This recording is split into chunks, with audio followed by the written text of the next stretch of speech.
Let's start with the two circles that are touching at the single point of tangency. And let's say that their centers are located at the same horizontal line. Now we will construct a line from the top point of our bigger circle to the point of tangency, and we will do the same for the small circle. We will construct a horizontal and vertical line from the top of the big and the small circle so that they intersect at 90-degree angle. This way we got quadrilateral with the area of 14 and the length of 6. Now at the bottom of our sketch we will construct a triangle from the left and the bottom point of our big circle and from the right point of our smaller circle. And we will inscribe the circle in this triangle.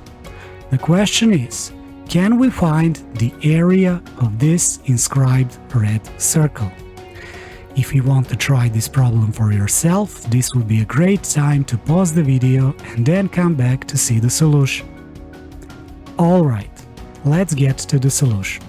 So, first we are going to mark the centers of our two circles as O1 and O2. Then we are going to mark the vertices of our triangle as A, B, and C. Now we are going to mark all the vertices of our quadrilateral as D, E, F, and G. Let's start by labeling the radius of our big circle as X and the radius of our small circle as Y. We can easily see that the line O1G must also have the value of X, since that is the radius of our big circle. That also applies for the line O1D. Now we can do the same thing for our smaller circle. We can say that the line O2E is equal to Y, and the same thing applies for the line O2D. Now let's notice this orange rectangle O1-O2-FG. And let's clear our image a little bit for better understanding. Here we can conclude that the sum of the lines O1D and DO2 must be equal to the line GF, since they both represent the base of our rectangle. If we substitute our values from the sketch, we will get that the sum of the radius of our big and the small circle must be equal to 6. From here, we can conclude that y is equal to 6 minus x. Now, let's notice that the area of our rectangle is equal to the area of our quadrilateral plus the area of these two isosceles right triangles. So we can say that the area of our quadrilateral must be equal to the area of our big rectangle with the side 6 and the height of x, minus the area of our isosceles right triangle with the side x, and minus the isosceles right triangle with the side y.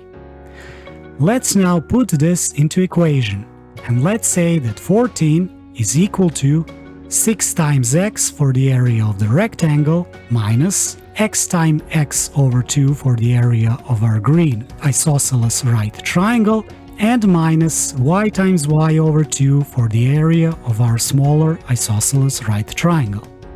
Now let's simplify our equation by multiplying it with 2, and we will get the following. Here we can substitute the value of y from the value that we got earlier, and we will get the following equation. Now we will expand our third term by using the formula for square of binomial. When we do that, we will get the following equation. Now we can simplify this equation even more by losing the brackets, and when we group common terms on the one side of the equation, we will get the following. Here we can divide everything with 2 to simplify, and we will get the quadratic equation of x squared minus 12x plus 32 that is equal to 0. We can solve this equation in multiple ways, but for this video I will choose the quadratic formula. Just to remind you, if we have a quadratic equation in a form of ax squared plus bx plus c that is equal to 0, the quadratic formula will look something like this. Now, from our quadratic equation, we can see that the a must be equal to 1, the b is equal to minus 12, and the c is equal to 32. So we can substitute those values in our quadratic formula and we will get the following. Here we can simplify things under the square root, and we can simplify more to get 12 plus minus root of 16 over 2. That means that our solutions must be 12 plus minus 4 over 2, which we can simplify to 6 plus minus 2. From here, it is easy to conclude that our solution for the x is either 4 or 8. But since we know that x plus y must be equal to 6, that means that x cannot be equal to 8. So the only possible solution for x is 4. Now it's easy for us to see that the value of y is equal to 2, and we can substitute those values in our sketch. Alright, now let's head back to our original sketch. Now let's again rotate the radius of our bigger circle to get that line A01 is also equal to 4, and the same thing applies for the line C01. Let's do the same thing for our smaller circle to get that the line O2B is equal to 2. Now let's take a look at our triangle ABC. You can see that the length of the line O1B must be equal to the sum of the segments 4, 2 and 2, which is equal to 8. And we can see that the segment A01 is equal to 4, and of course we already have the height of our triangle ABC that is equal to 4. Now let's try to find the radius of this red circle. For this we will use one really practical formula that states that the area of the triangle is equal to the product of the radius of its inscribed circle and the semi-perimeter of this triangle. From here we can get the radius of our circle as the relation between the area of our triangle and its semi-perimeter. Now, since we know that the area of the triangle is equal to the product of the base and the height divided with 2, we can use this in our case. We can see that the base of our triangle is equal to 12, so we will substitute our values and get the following.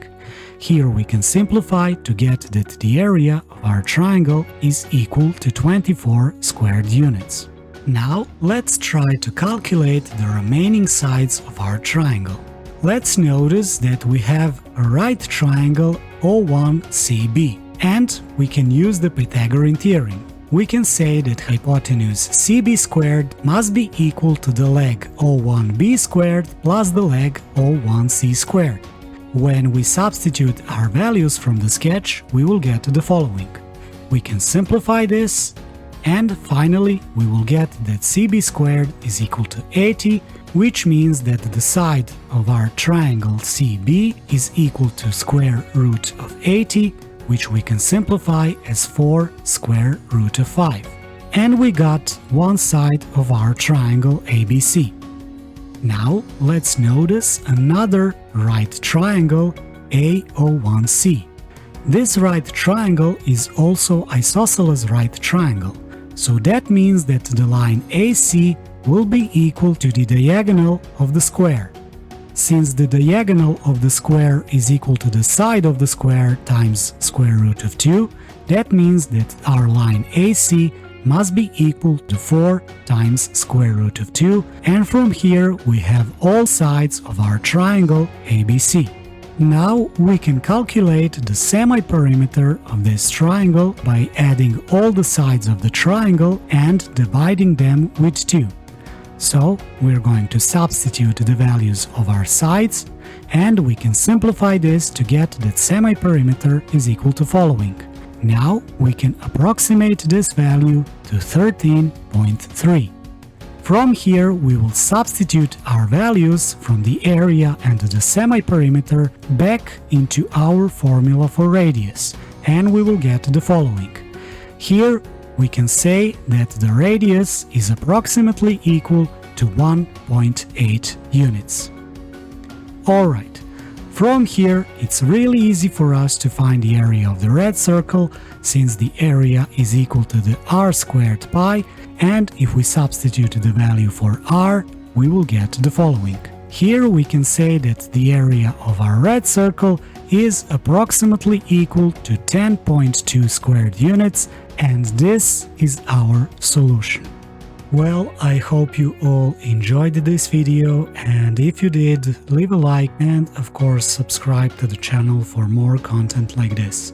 If you found another way to solve this problem, please write it down in the comment section below. And as always, see you guys and take care.